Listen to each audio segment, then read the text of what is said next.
All right, my friends, this week on Prof and Dev Play Games, we unpack the Nintendo Direct Partner Showcase from July 31st.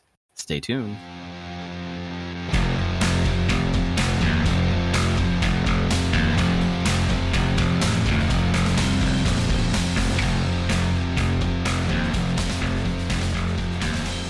All right, my friends, welcome to episode 489 of Prof and Dev Play Games. My name is Larry, the professor at Prof Plays Games on Twitter. God damn it, I did it again. On Blue Sky. Fuck. It's been years, man. It's years. I have not fucking it's years. It's not even Twitter anymore. It doesn't even matter. That's true. Fuck, man. Twitter's a dead site. Oh, it's been dead forever. Absolutely. But it's been years since I've been on it. Said that in our podcast and I still fuck it up. I was doing the RPG backlog the other day with Travis and Tom, and I did the whole intro and I said, "So how you doing, Anthony?" And it's like they're like, "What?" I was like, "Oh no." I think my brain is broken, man. There you go. I just live in your brain rent free. That's great. Basically, exactly. At Prof Plays Games on Blue Sky. Over there's Anthony the Dev at Summer Speak. How are you? Pretty good. I pulled out a notebook today. I was just needing to make notes and thing, and I was like, oh, I wrote stuff in the back of this one. I have notes that I took for this podcast in 2017 in here. Holy shit. What does it say? E3 2017, best of stuff about the different showcases. Then I have best games of 2017. Wow. My 10 predictions for whatever that year was. Sony stuff, E3 27, Microsoft, Bethesda showcase. Oh, was this the one where they showed Elder Scrolls 6? Did they show it? The title screen? Dishonored 2. I don't think so. Okay. I don't have anything written on that. There's a lot of Elder Scrolls Online, a lot of VR stuff. VR stuff. Skyrim VR. Yeah. Skyrim, Doom VR, Fallout VR, Elder Scrolls Online stuff. Oh, Skyrim for the Switch. Oh, wow. Yeah. PC Showcase, awesome. Ubisoft. Yeah. Where I made there was the point where you were in Mexico? Yes, and I did a that was couple in 2016. Made some. So I have notes on I made a whole thing on my favorite soundtracks. Oh, awesome! There's a whole episode that has me, and I went through 1, 2, 3, 4, 5, 6 games with songs from each one. Listening to Final Fantasy Tactics again a lot, but that was on there. I remember listening to that in Mexico. That's cool. So this is a little time capsule where I was like, it's all in the back of this notebook. Yeah, that was because I started in October 2015. You came on for Game of the Year basically just end of December, and we're like, why don't we just keep doing this together? Yeah. So then 6 months later, you're doing it by yourself while I was gone in Mexico. That's awesome. So cool. 2017 Game of the Year. Breath of the Wild. Breath of the Wild. Yeah. That's not hard to guess. I had that. Persona 5 and Horizon were some of the bigger ones for me. Oh, yeah. Mm-hmm.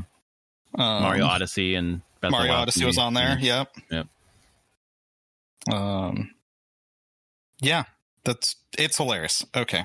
That's so cool. That was my little notebook I pulled out that still has a bunch of empty space in it too in different places. Nice. I'm not one to consistently write through in order in the notebook. I just jump around and they're completely unchronological entries throughout the notebook.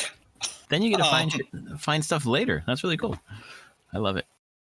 I don't know how I do it. Usually I put little tags to say hey, this is stuff that correlates to this thing. Yeah. Mm-hmm. I guess I don't like to keep my notes organized in that way.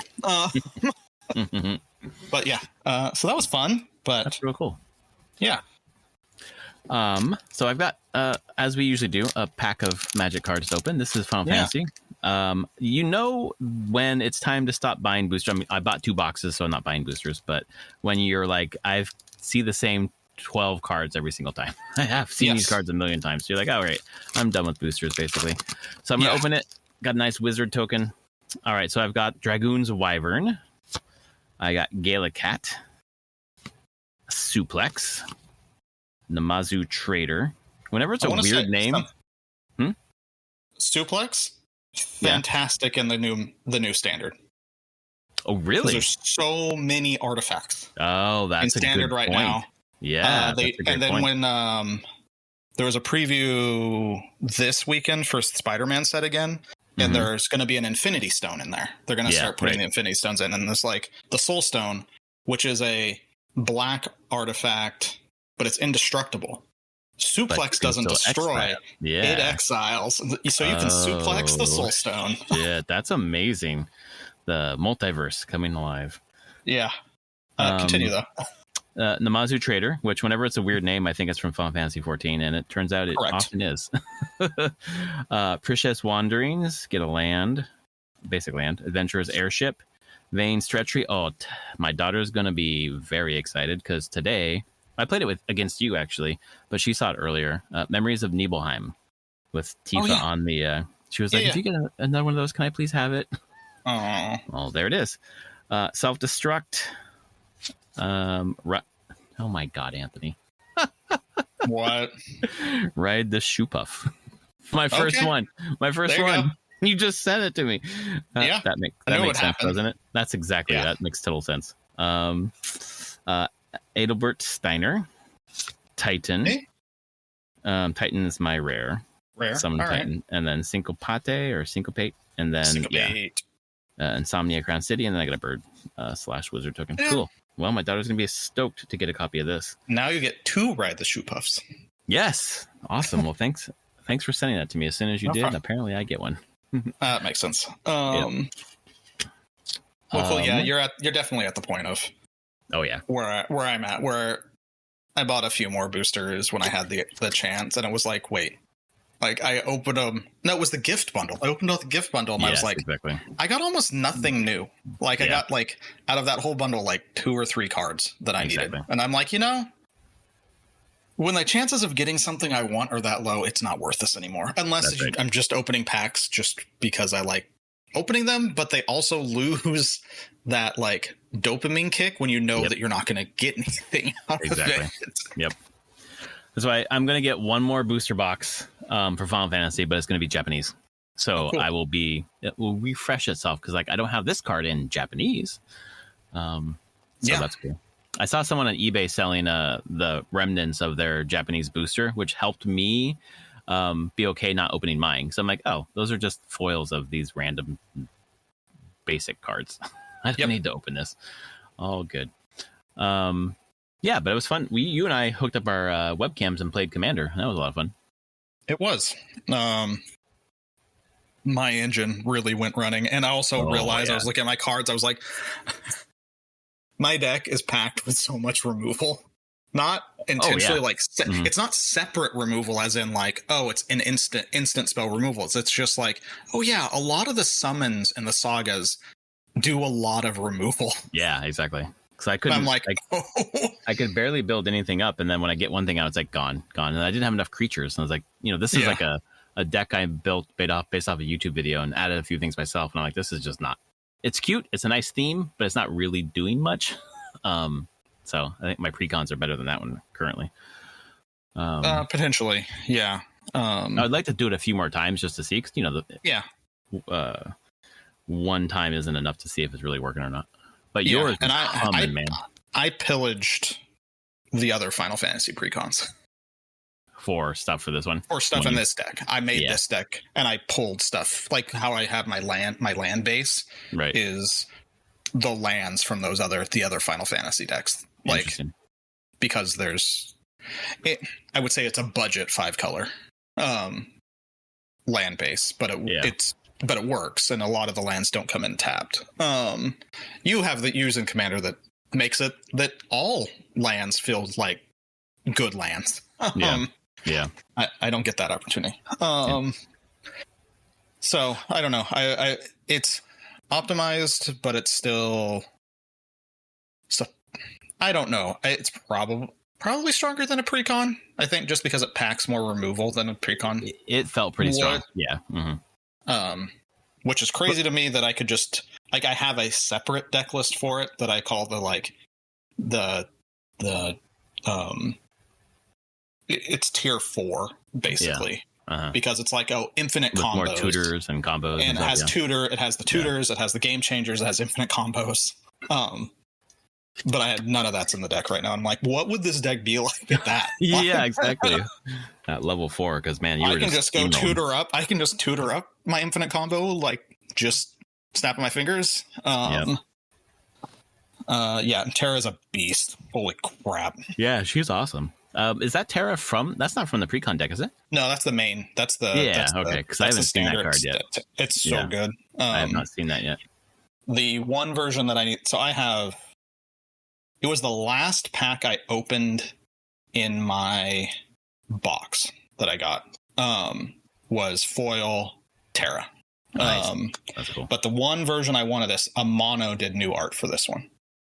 There's a version. That's right, I remember that. Full art Terra. It's this Terra that he did completely new art for. Which is always funny because Amano's art for Terra doesn't have the green hair ever. His concept art was not green hair. Mm-hmm. And his new picture that he made does not have green hair. Right. He's just like, nope. Like, my concept for this character is not green hair.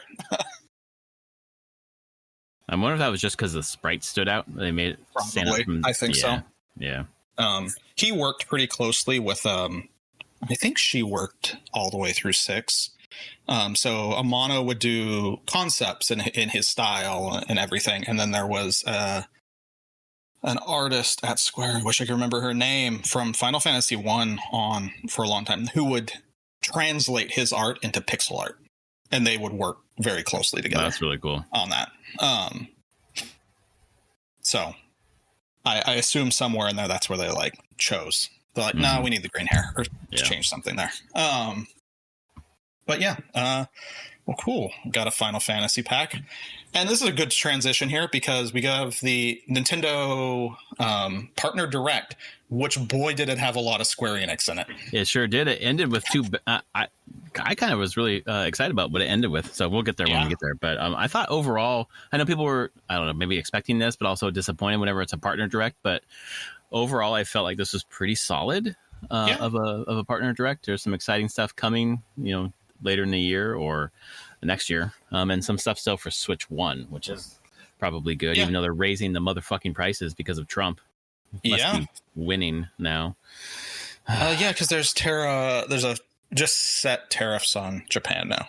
Yeah, exactly. I can't remember what the final rate is, 15% or something. And Nintendo is recouping that cost by raising the price of the original Switch, but keeping the price of Switch 2 the same, although accessories will go up. They're really trying hard not to raise the price of the console. Yep, exactly. Which makes sense. They want that thing to sell. They wanted to sell, exactly.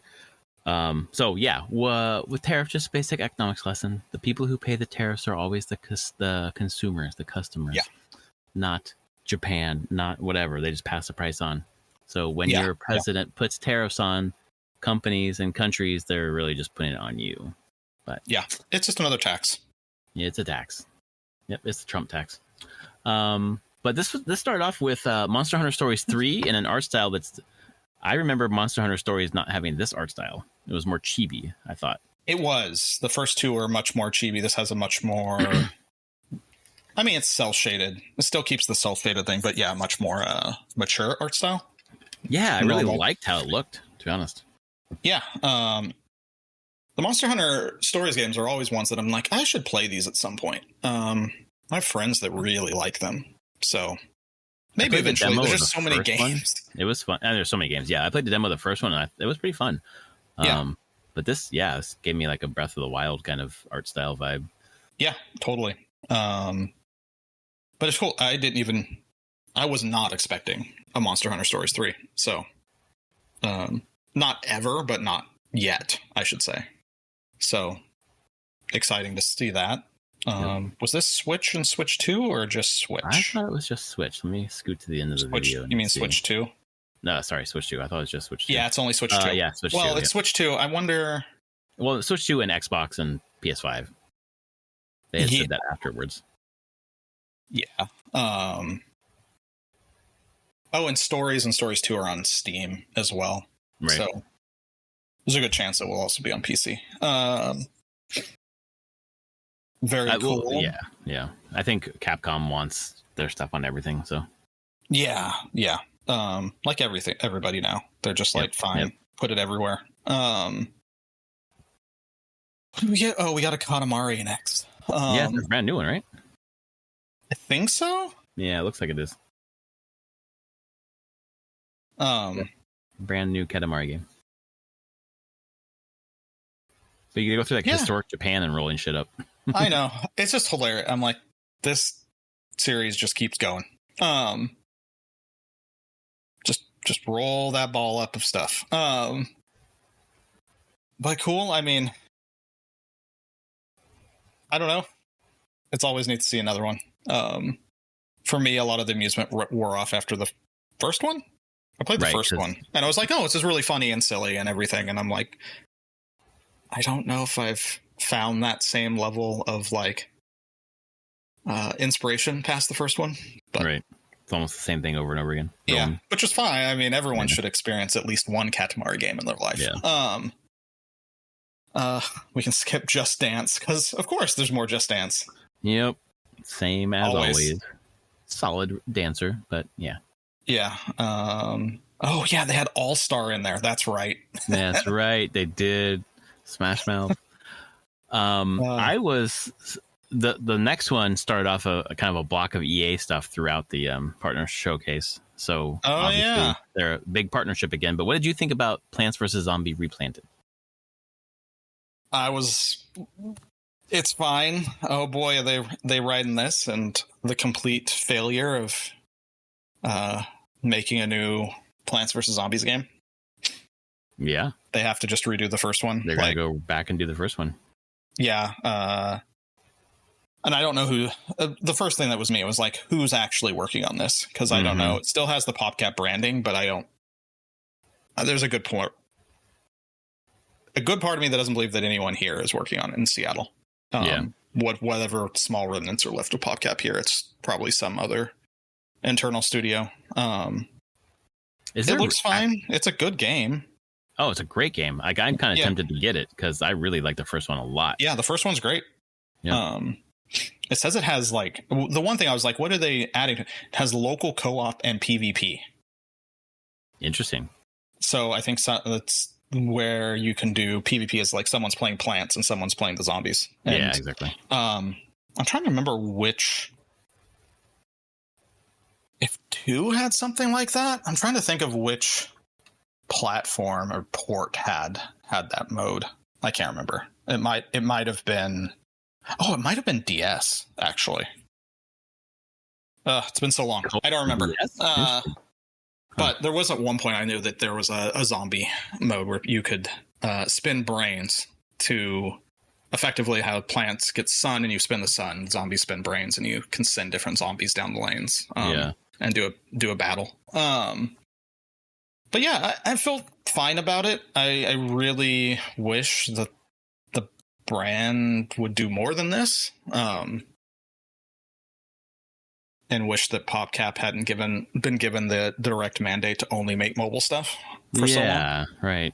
Because Plants vs. Zombies 2 was mobile only, free to play mobile, and there was a beta put out, a closed mobile beta for, not closed, it was open in Canada and I think somewhere else in the world when they were testing it for Plants vs. Zombies 3, but it went away really fast because people didn't like it. And that's years ago. No one's seen it since, so I assume that's dead.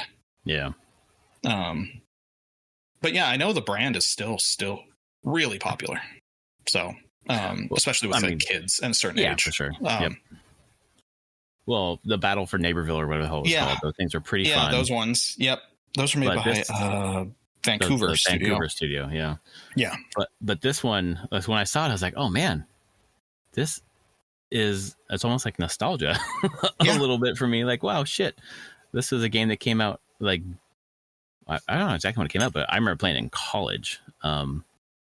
You wouldn't have been in college. Plants vs. No, Zombies was was it after later?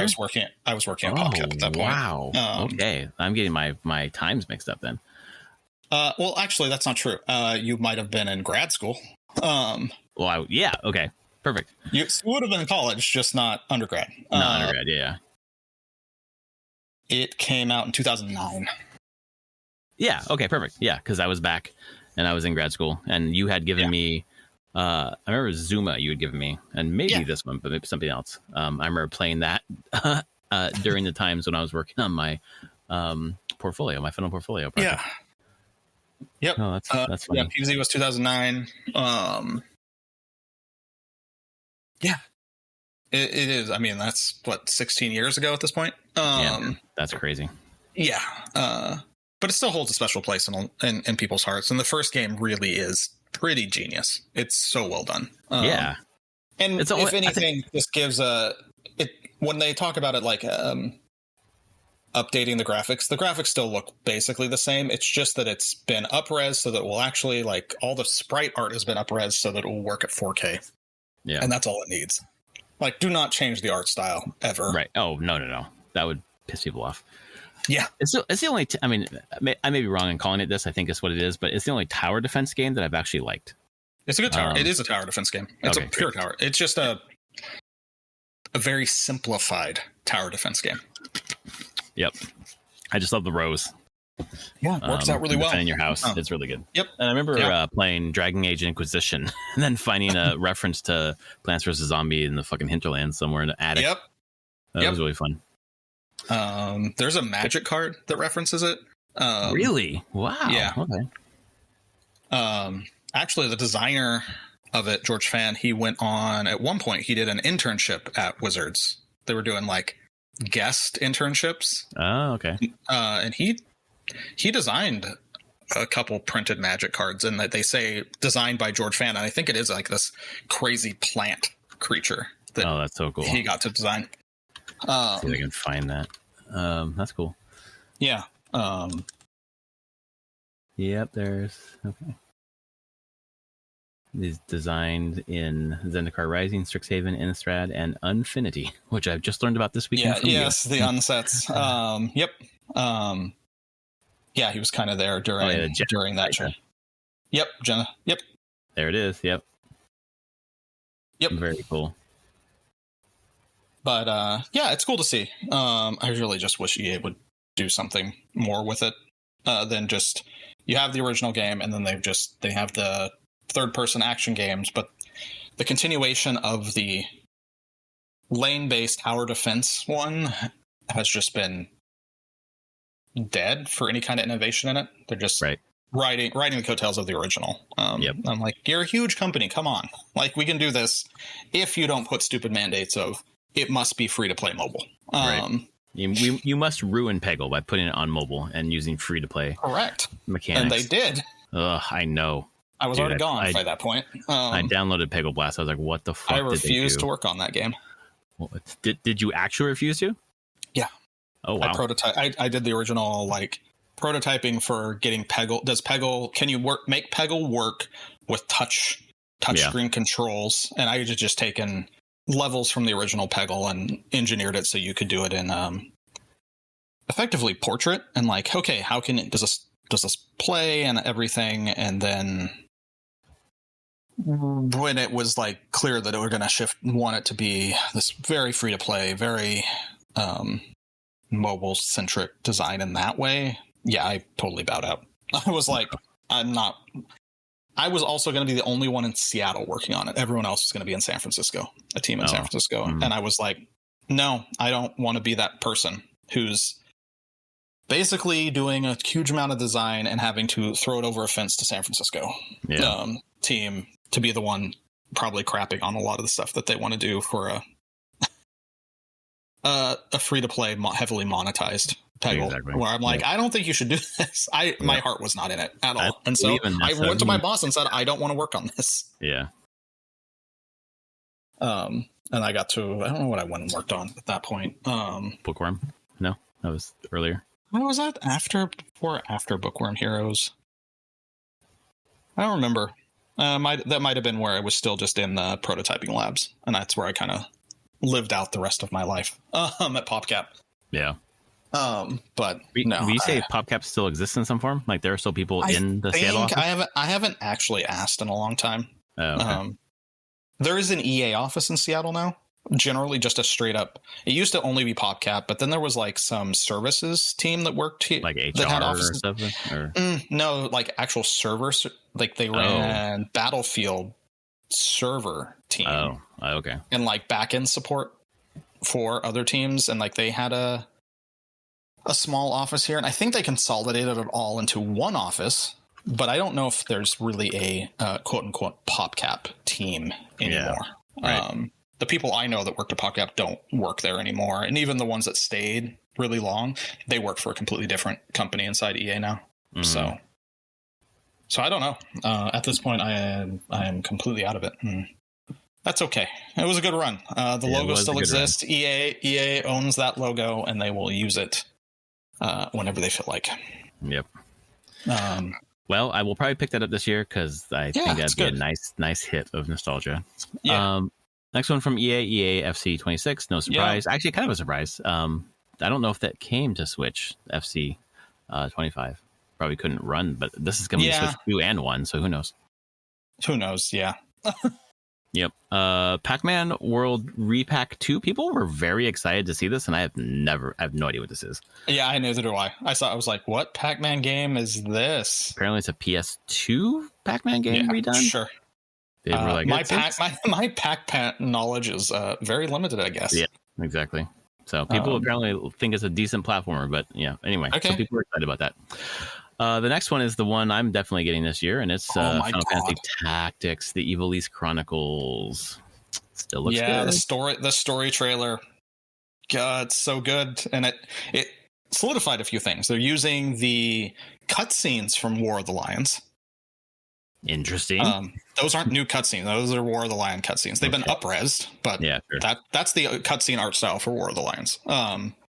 So they're using those, which makes sense since they're using the War of the Lions script, which you can tell by the translation. It has I wouldn't call it like at all high English or anything, but it has a more flavorful translation than direct. I think there's like a line that always gets me, like the brigade commander on the first mission, you have to stop them, is like, cut through these and we're as good as fled. It was always an interesting sentence, and using good as fled at the end, I was like, okay, I get it. And that's kind of the tone they go for and style of writing. I geeked out at this trailer a lot. Heard Ben Starr. That was great. I was like, there he is, Dystarg. But it sets up the central theme of the story. The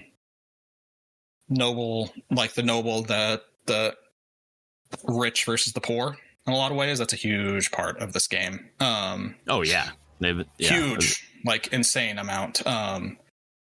The scenario writer talked about that and talked about how this is a great time for it to come back out. Yeah. But yeah, this trailer got me to be like, oh, I gotta listen to the soundtrack again. I love the soundtrack so much. But yeah, and I'm happy that you've played 12 and you can play this now. And see, like, most of the team that worked on Tactics worked on Final Fantasy 12. That's amazing. Even though it's almost the same team. Well, and some of the characters, Baltier was in War of the Lions, but not going to be in this one, right? No, they didn't want to. But Cloud's in this, right? Cloud, you can unlock Cloud somehow? Cloud is in it. Cloud is the guest character you can unlock in this. Yep, Cloud is in it. Yeah, it's interesting. Ivalice, it's weirdly, unlike other Final Fantasies, Ivalice weirdly canonically is the same Ivalice from all the games. So same as 12, same as this. 12 is ancient history to Tactics. Right. So it's pre-Cataclysm, and Tactics is as society is rebuilding after Cataclysm, like the Cataclysm was thousands of years ago. But it is the same world. What's the other one? Is it just those two, or is there a third one? No, it's all the tactics games. So Final Fantasy Tactics, Tactics Advance, and A2, and then Vagrant Story. Vagrant Story. 12. That's it. Yeah. Yep. That was the one I was thinking. And Vagrant Story is the one with the loosest connection. But Vagrant Story isn't a Final Fantasy game, right? No. Yeah. But it is.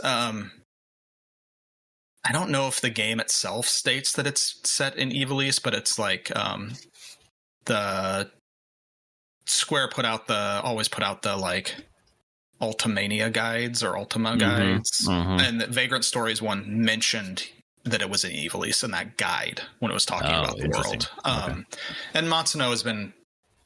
I don't know if he's ever straight up denied. He's just kind of been like, maybe. It doesn't necessarily need or not to be in Evil East. Right. But it can. And if it is, it's set. That's post Tactics. Probably by a few hundred years. So it's interesting. How that when they don't reset the world completely in these games. They're like, no, it's the same world over thousands of years. Yeah. Which is very different than the Final Fantasy brand. So very excited for this game. So I can't wait. Excited. We're gonna on the RPG backlog. We're doing 4. We just started 4 now, and then after 4, we're gonna do Tactics. We're all very excited to get into this. We got Tom and I who have not played it, and then Travis, and then Tom's friend, whose name is escaping me, is going to join us. And they've both played it multiple times. Okay. So should be interesting. I just found the original strategy guide on the archive.org. I had that. Yeah. So Travis was talking about it too, how he had it. And I was trying to find it. And I was like, I bet you I can find it on the internet. Archive. Yeah. Oh, easily. You can find all those old strategy guides, PDFs on archive.org, which is fine. Like, you can't buy them anymore. So yeah, exactly. Nope. They're I just put it in the Pixel remasters. I'm very curious how that will be if the guide, for the most part, I expect will be correct, but there's probably going to be some percentage with Evil East Chronicles where it's wrong now. Well, probably because they've fixed something or changed something or yeah. They completely recoded the game. I know that from the interview they gave. Like, this is not a port of the original code. The original code doesn't exist, so they rebuilt the entire thing. Did they redo all the art too? I don't know. I'm like, did that exist still? If they didn't, then they remade it. I assume that does exist. I bet it's War of the Lions art. Okay, because you could have art separate from the code, obviously. Yes. So yeah. And I mean that War of the Lions isn't old, and they have the iOS versions that were War of the Lions. And so I assume they have the art from those still, and they use that as a starting point. But code-wise, not a port, just a complete re-implementation of the entire thing. And it took Fantasy Critic a while to decide what it wanted to do with that. Yeah, I know. Oh man. But that was cool. I was very excited for that. The next I was excited for, Persona 3 Reload, coming to Switch. I expected this.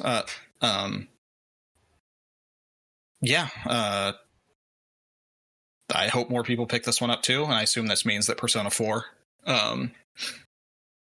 whatever they retuned, something, will probably be coming to Switch 2 as well. How do you think this is going to run on Switch 2? Decently? Fine. Yeah. It's not that demanding of an Unreal game overall. Okay. So the cell shade, it's pretty minimal. Cool. Yeah, it's nice. I mean, these are portable games, so it's nice to have a portable. Yeah. We got an 8. Oh, and we moved to Nintendo being like, hey, here's more Age of Imprisonment. We're still not telling you a date. Dude, I just looked at Fantasy Critic and saw that you drafted it, and I will spoil it for you. I am counterpicking. Yeah, totally. I figured at this point, I'm just like, I will take the risk of getting it. And I'm going to take the risk of counterpicking it because I'm on a knife's edge. So this is like, why the fuck wasn't there a date? I know they just keep saying winter 20. I don't know. Did this one even say winter 2025? No. This trailer says nothing. Right. It was it went backwards. It went backwards. Yeah. And the previous trailer didn't even say 2025. It just said winter. Winter. Right. This is a fucking January game. Probably, but we'll see. We'll see. There's going to be another direct in September, I'm sure, that's going to have first party stuff because we got no first party answers here. So, although this is not first party, I guess, but close enough. But it looks great, dude. This thing looks great. It does. I cannot wait. This is probably the game that gets me to get a Switch 2. I'll be honest. Yeah. This is the one. And that's I'm just needed to wait for something like this. Yeah, it looks great. Can't wait. And that also makes me real excited for other like Nintendo properties if they do another the Fire Emblem Musos. Oh yeah. Mm-hmm. I'm like, yeah, bring it. Let's do this. But yeah, that was really cool to see. Yeah, I did pick it up on Fantasy Critic and one of the games we'll get to a little bit later. Chilling by the fire. No, just kidding. Yeah, exactly. Madden's coming to the Switch 2. Not shocking. Yeah, and then chilling by the fire. Sure, why not? Yeah, yep. And then people faces in. And I was like, nope, will not do. This would have been real good in late 2020. I could have seen this being hot then, but like this stood out from the games in the direct. Maybe not in a great way, but whatever. Each their own. Yeah. Not every game needs to be a game. Nintendo wanted it here because of that camera. Oh, because of the camera thing. 1000%. That's completely why. Yep. Apex Legends is coming to Switch 2. Cool. Hella, this looked neat. It does look cute. Little mouse platformer on like mooses and things. Moose and things. Meese? Meese? I don't know. No. It looks really cute. Clearly like multiplayer 3D platforming going on in like a very natural world. Yeah, very natural. The physics of the platforming just stood out as a little bit off. But sure. It looks nice. Yeah. So it was cute. Yep, it was cute. The next game was a surprise to me because it wasn't followed up by Assassin's Creed Shadows. It's Star Wars Outlaws. Yeah. Yeah, and I feel like, if Outlaws is coming to Switch 2, then Shadows has to be. I agree, and I was shocked to not see much Ubisoft at all around the Switch 2 launch, and this is kind of it. So, yeah, I don't know. I thought it looked okay. Yeah, it looks fine. The Switch trailers have to have it showing it on Switch, and it looked fine. Yeah. Chronos: The New Dawn, I don't know a whole lot about. I know it's kind of like is it a horror-ish game? Yeah, Horror by Bloober. Nope. That's why I haven't gone deep into it. I'm like, nope. It looked neater than I thought it would be, but obviously it's not a game for me. Yeah. Can't Yakuza. Have Yep. I can't have Nintendo without Yakuza. Yeah, I'm gonna keep putting those out. That's cool. Goodnight Universe, where the trailer switches from like, oh, this is cute to, oh, never mind, this is a horror game. Or the baby horror game thing. Cool. Not for me. Yep. What else is next? NBA this is kind of the section where they're just like, here's a bunch of random little things. Yeah, exactly. NBA Bounce, the family-friendly basketball game, kind of reminds me a little bit of like NBA Street or fucking NBA Jam a little bit. Yeah, NBA Jam is totally seems like inspiration for this, which isn't a bad thing. That's great. No, it's a great thing. This looks fun as hell. This is exactly what, like, I will get this day one, no matter what the fucking reviews say, because my daughter's going to love it. Like, we've been playing a bit of NBA 2K25, and it's a little complex. She still has fun. This is just like arcade basketball. It's going to be great. Yeah. You can, hopefully, if you can have a cat, hopefully there are female characters. Look like there are. So, that's the Los Angeles Sparks. Oh shit! Is it actual mascots? No, it was the Los Angeles Sparks floor. So there might be WNBA in this too, even though it says NBA Bounce. Okay, that's absolutely a sell for me. When the fuck does this come out? but my daughter loves basketball and would love to have a basketball game like this. So yeah. Hello Kitty Adventure, sure, whatever. Popular game. It is popular. It's very popular. Hello Kitty is incredibly popular. Sanrio is incredibly popular. Yep. On a side tangent, there is got posted at work sometime in either late August, early September. McDonald's is doing a Sanrio cross Teenage Mutant Ninja Turtles. What the fuck? Collab, like it's Happy Meals.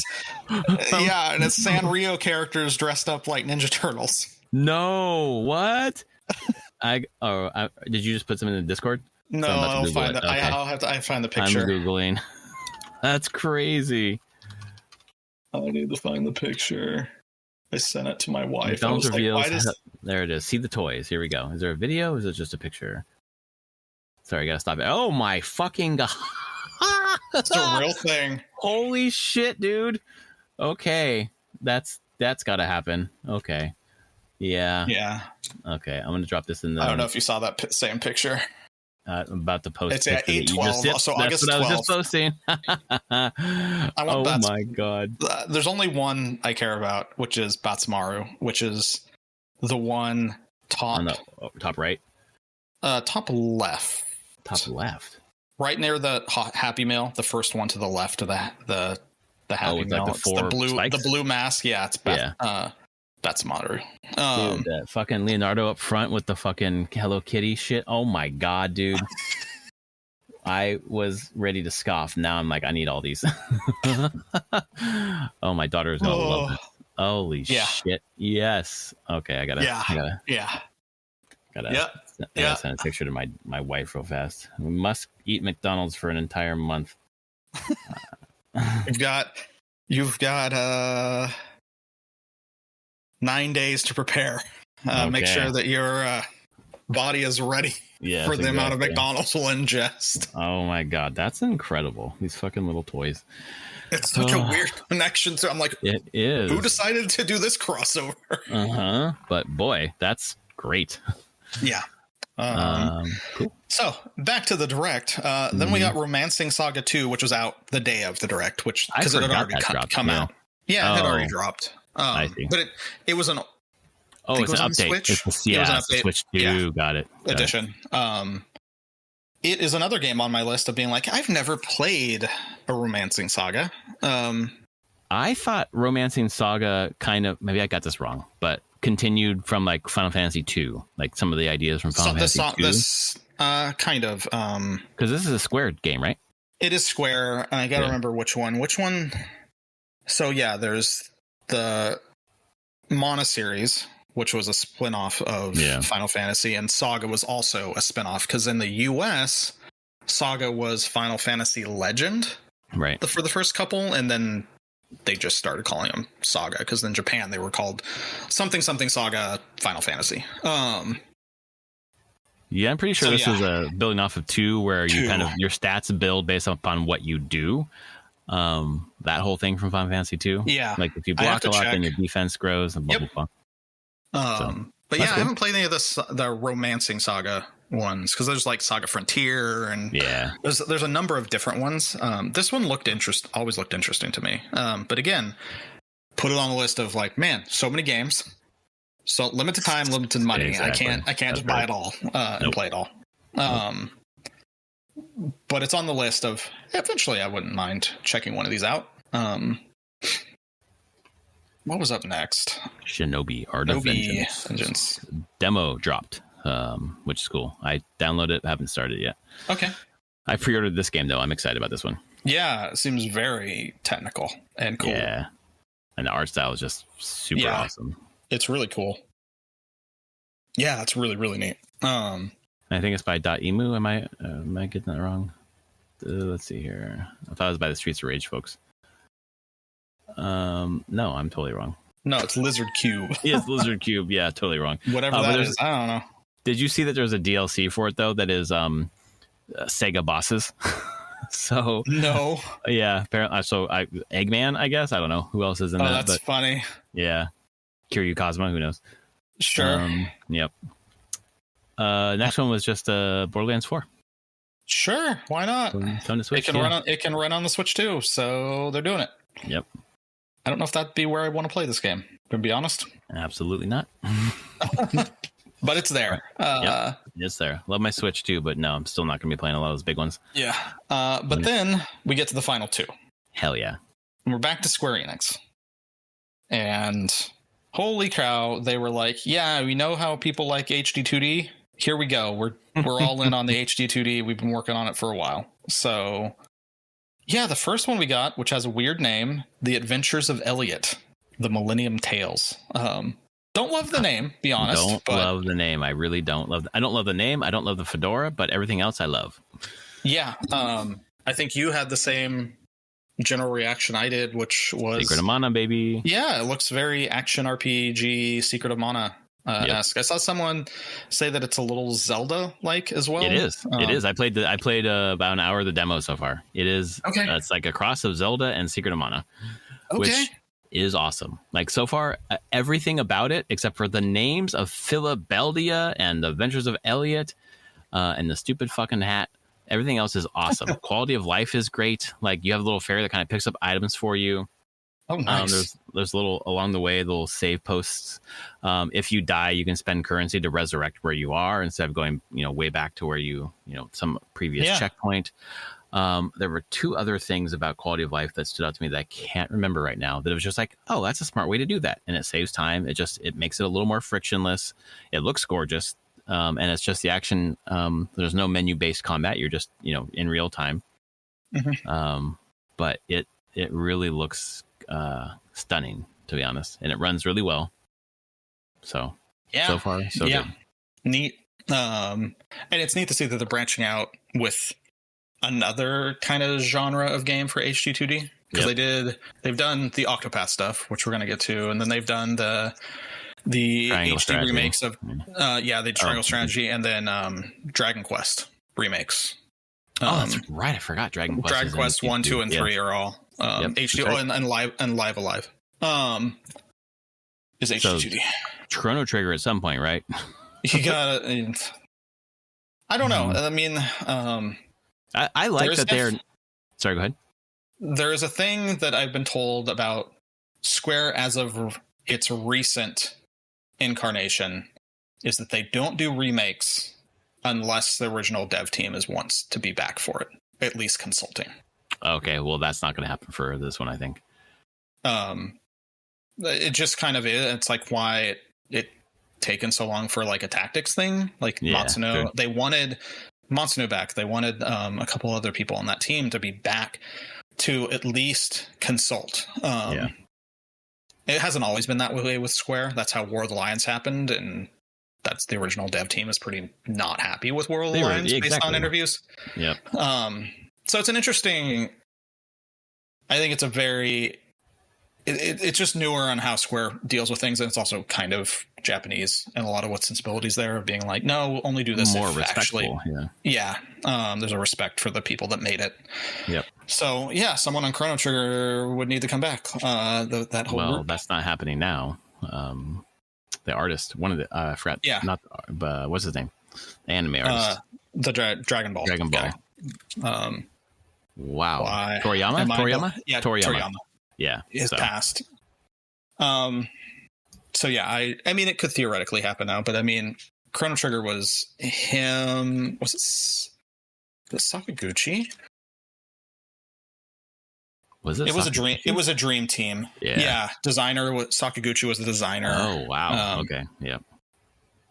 I mean, the game's still totally playable. So Katase too. Jesus Christ. Yeah. Well. Yeah. I mean, it was the dream team. It was a dream project. It brought a lot of people together for it. And that's why it's one of the best RPGs ever made. So it makes sense. I would appreciate it. I appreciate the idea that they don't want to remake it unless the team wants it, but I also appreciate that they're not just resting on remakes. They're like, here are some new games. Like, this is a new game. It's coming out in 2026.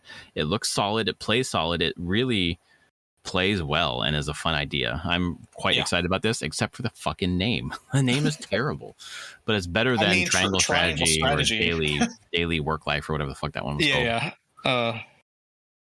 Their naming department kind of not great sometimes. Jesus.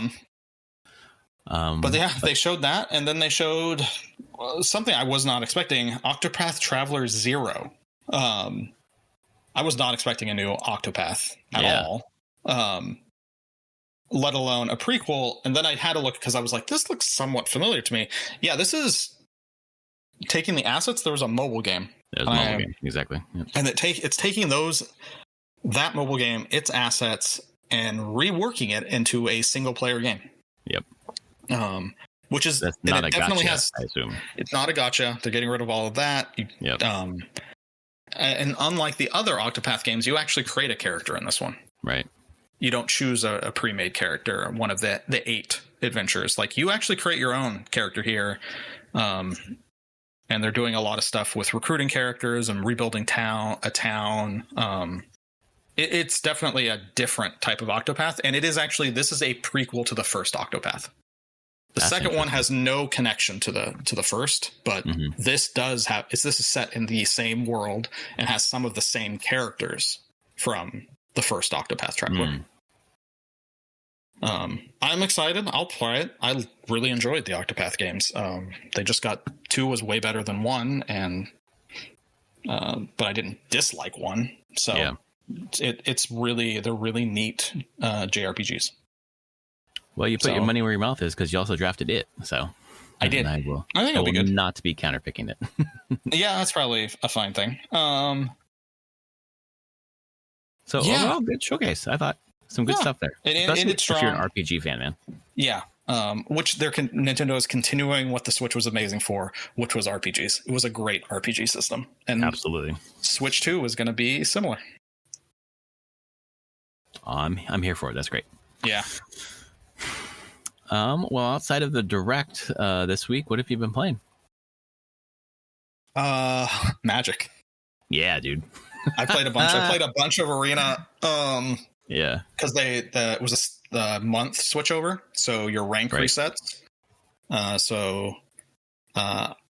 playing my Naya Yuna deck. I posted it in our thing. Yeah.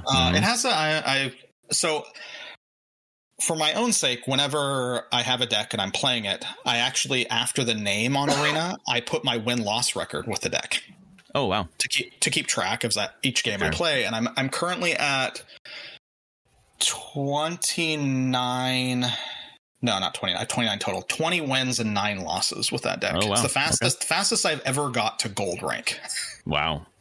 This deck, so I guess for people who don't play Magic or anything, it's a deck that's actually like very slow to start. It plays a lot of it. I think people would say it's mid-range, would be the term. It does a lot of stuff early, just kind of like boost my life just a little bit. So like aggro decks can't really kill me unless they're like have like the perfect draw. Because right around turn like 4, I usually can just start dropping big bombs. Yuna pulling stuff back out of my bin, because most of my early game is just like throwing creatures into my graveyard and then pulling them back out onto the board. And it's funny on how much like people just get. Well, I play it and I see people just over commit so hard. Like early game, they're throwing down their Tifa and their Traveling Chocobo and their Saz's Chocobos and just like this really big board. And I'm like down to like 5 life, and then it hits like turn 4, and I'm like, board wipe you. Next turn, they have to start rebuilding, and so they get like 1 or 2 creatures down, can't attack, and then I'm like, Yuna. Okay, end of my turn. Yuna brings back Knight of the Round. Oh my god! So it just and they're like, oh, never mind. And I'm like, yeah, you have to kill me before this point. Or have a lot of removal for how quickly I'll be bringing stuff back. It's a fun deck. I'm glad that I can. It's viable because I want to play a Final Fantasy card. I play a lot of Final Fantasy cards in that deck. So that's been like most time when I've been sitting at my computer, I'm like, oh, I just want to do something. I just play some games with that. Helping my wife, who is. She got her first platinum of Hogwarts Legacy in the Hogwarts Legacy. Wow. That's cool. She did all that. She did that Saturday. And then she's like, I want to play something next. And she doesn't really spend much at all. No, it wasn't TikTok. It was on YouTube. She started getting like YouTube shorts or videos recommended to her of Baldur's Gate 3. And so she started playing Baldur's Gate 3 today. Oh my God, that's awesome. It ran on her computer, and they can do Steam family sharing, so she could just play it. Yeah. I don't know. She might still be overplaying it right now while we're recording. I haven't checked. So yeah. So just answering questions from her, trying to stay out of the way more than anything, and just let her explore and be with that game. But it does make me be like, oh, I should play that again. That's a good game. That is a good game. Oh my gosh, that's so cool that she's playing it. Yeah, she was like, I need something else now. And I'm like, well, this one you'll have 100+ hours to play. Mm-hmm. Build it your way. Build your party your way. Yeah, and actually, it was from one of her complaints of like a lot of like Hogwarts Legacy or a lot of these like open world adventure-ish games where you don't really have much choice in them. They have the illusion of some dialogue choices, but it's not like the story changes based on what you do. And I was like, well, Baldur's Gate 3 is the game that gives you that feeling. Mm-hmm. Like, your choices matter. What you have picked, what you have decided to, like, what race, class you are, what party members you have with you matters immensely in what the content you see and how it plays out. And I was like, if you want something that feels like it's reacting to you, just you playing the game and how you want to play, this is the game. So I'll talk to her tonight and see how she enjoyed it. That's really cool. Yeah, it was neat. But other than that, no. You got me kind of interested in playing Final Fantasy IV because it's been so long since I've touched it, and I have the Pixel remaster. I could play any of these. I can't believe how good it is. It is such a step up from 3. Like when we were talking about in the RPG backlog episode we recorded, which is episode 0, kind of talking about the development of it and all this stuff. They were talking about how it was kind of like they were trying to do the best of the first 3, like the world building or whatever, the conceit from 1, the story from 2, and then the classes from 3. But man, the story is leaps and bounds better. Yeah. It is compelling. It is surprising. And none of that happened in the first 3. First 3 were just kind of straightforward things. I thought 2 was the best story of them all. But it's really cool to meet characters that I know from the fucking Magic game. Like Rydia, like, oh, that's Rydia. Like that, it's just her name is Girl. I'm like, no, that's Rydia. I know that's Rydia. And then, like, I don't know, probably 20 minutes later, she says her name's Rydia and joins your party. And you're like, yes, she's a summoner from Mist. I was like, holy shit, yes. Rydia, summoner of Mist. That makes a lot of sense. And then Chocobo kick. She summons a Chocobo that kicks. It just, I don't know, like it builds some connection. But man, even if I hadn't played Magic, like the story is really compelling. We play in chunks, so I did the first 3 pieces, and then I was like, I have to stop. I don't want to stop. I really want to keep going. So that was a really good sign. Yeah. Like, oh, if this keeps up at this pace, this will be one of my favorites of the series. Yeah, and this is the game that introduced ATB as well. Yeah, exactly. And do you know where the guy got the idea for it from? You'll say it, and I probably remember it at some point. I've read it's not related to games at all. He was watching Formula One and how the different cars speed past each other. And he's like, that'd be cool if characters could have different speeds and then hit their attacks at different times. Like, holy shit, that's amazing. Yeah, first one with ATB. Yep. And yeah, I think you're right with like the story in 4 was definitely a step up. Like, it's interesting. I feel like 2's story was a very big step up from 1. It was having story. I like 2. Yep. And then 3 just kind of was like, okay, we're kind of resting on our laurels here. It's not like very mechanical, less story. Yep. 4 was a big step up in story again. 5 is very mechanical. Yep. I love the mechanics in 5. Probably some of my favorite. Mm-hmm. But it doesn't push the story stuff forward that much. And 6 pushes the story stuff ahead so much again.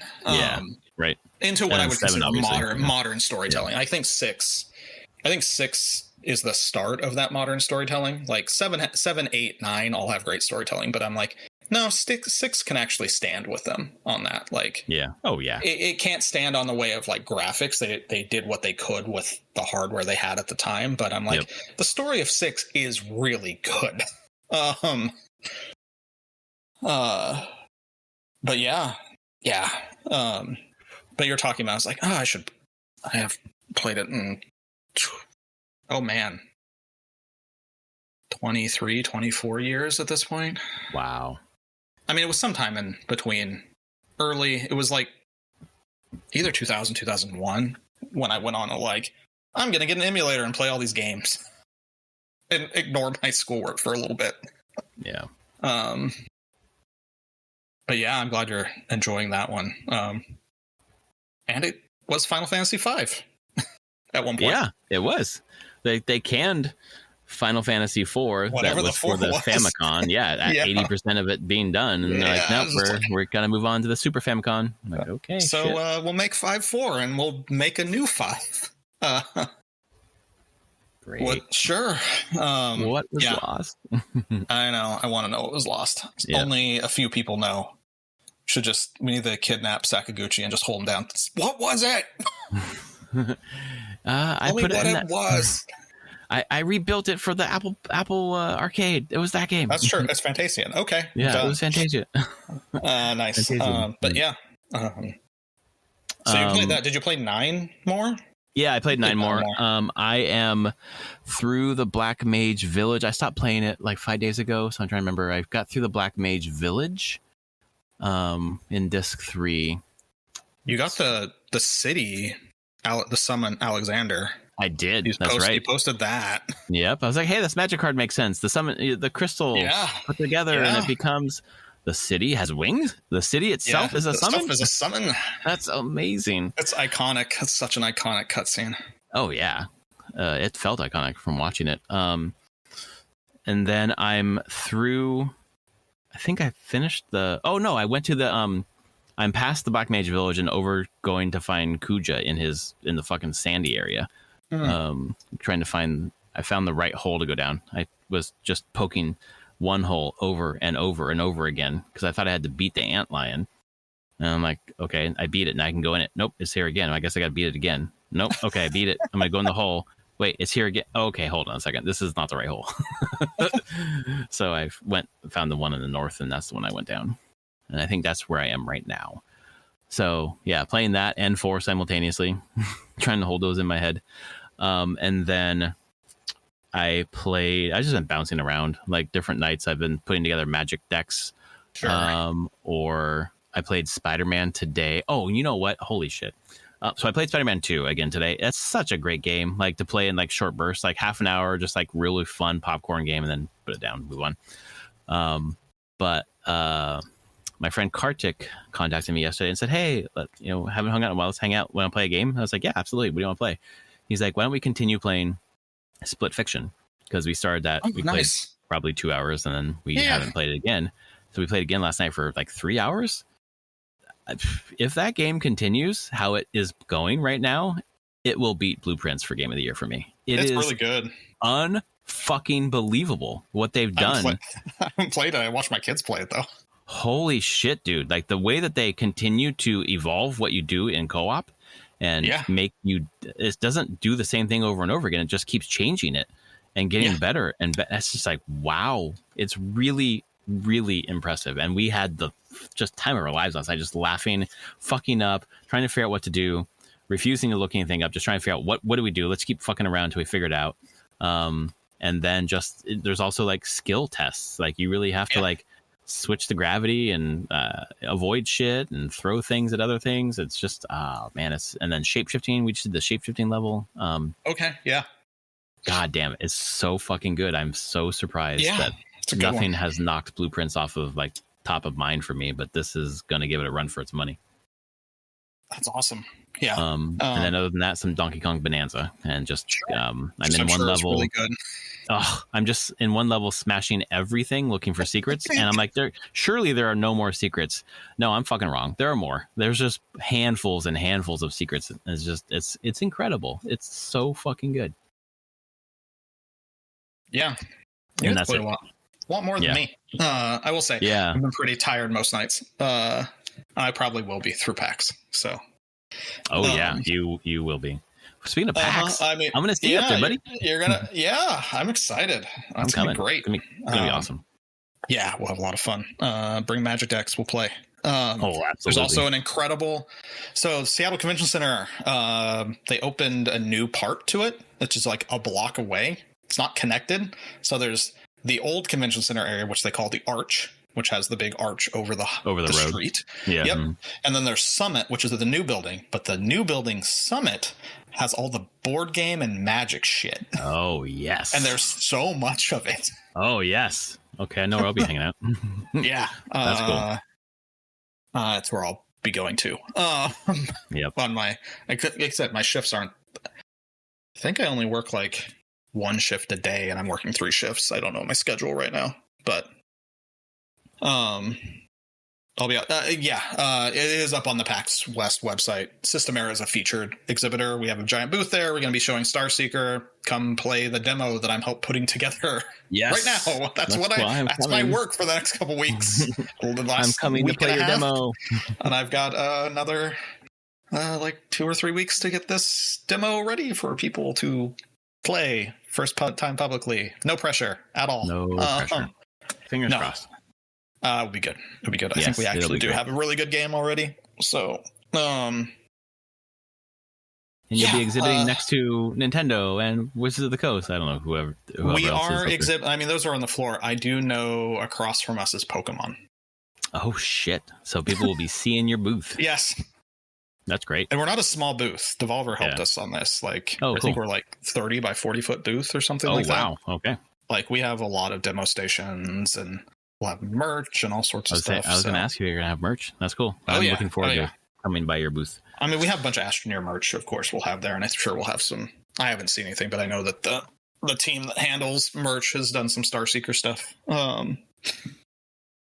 Yeah, it's going to be good. It's going to be good. Very excited. Yeah, so I spend a lot of my nights decompressing from very intense days of trying to getting a demo polished and ready for public eyes. Magic weirdly is a good way to decompress. Absolutely. And then I can rage at the shuffler and how I'm getting land flooded or screwed and being like, you stupid game. It only goes one way or the other. Never just right. Yeah. Actually, it goes right about 60 to 70% of the time. That's good. Usually. Well, it's been a big Magic weekend for me, but physical. I played a ton of Magic with my daughter, and it was cool. Awesome. We were just playing with the starter decks, Cloud and Sephiroth, and we're just having a ball. There are some really fucking good cards in those starter decks that are like the cards are like, I don't know, that Rosa card is amazing. Yeah, Rosa's good. Rose is so good. Final Fantasy 4, baby. Yeah. So, Cecil is in 4 as well. Yeah. Yep. I don't know if Cecil's in that deck, though. Cecil? No, he's not in that deck. No. Yeah. I don't know. I'm like, is it Cecil? Kane? Is it Cecil? I don't know. Yeah. I say Cecil. Kane. Kane's Cecil, there. Kane, Rosa, Sage, Tella, Chocobo Kick, Rydia. There's a fucking ton from 4, actually. Now that I think about it. 4 has some iconic characters. Hell yeah. And then 5 has the Chocobo dude, Bertz and Boko or whatever. Has Bart's. Bartz and Boko. Who also was translated as Butts. Yep, has in the fan emulation. Because the Japanese was Batsu. Yeah. Which I could see how you'd be like butts in English, and you're like, yep. So good. Yeah. Well, cool. Yeah. Well, if you like our podcast, folks, please rate it on your podcast service of choice. And we will be back next week to talk about whatever comes up in gaming and surely more Magic the Gathering. Yeah. Never fails. All right, folks. Thanks so much. And we will see you next week. Later, everyone.